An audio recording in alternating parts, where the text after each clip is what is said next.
खौफनाक साया रात के 12 बजे थे। अमन अपने ऑफिस से घर लौट रहा था। सड़कें सुनसान थीं, हल्की हल्की ठंडी हवा चल रही थी। जैसे ही वह शहर के पुराने पुल के पास पहुंचा, उसकी बाइक अचानक बंद हो गई। उसने कई बार कोशिश की, लेकिन बाइक स्टार्ट नहीं हुई। तभी उसे महसूस हुआ कि कोई पीछे खड़ा है। उसने धीरे धीरे मुड़कर देखा। एक औरत सफेद साड़ी में बिखरे बालों के साथ खड़ी थी।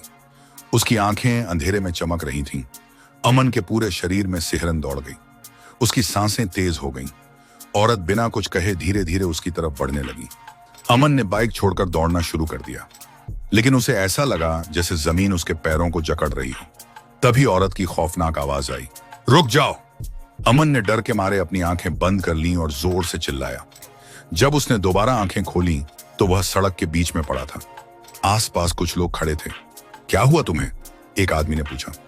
अमन कांपती आवाज में बोला, वो औरत।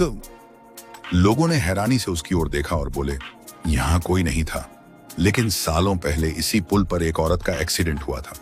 लोग कहते हैं कि उसकी आत्मा अब भी भटक रही है। अमन के चेहरे का रंग उड़ चुका था। उसने बिना कुछ कहे बाइक उठाई और तेजी से वहां से निकल गया, लेकिन उसके कानों में अब भी वही आवाज गूंज रही थी,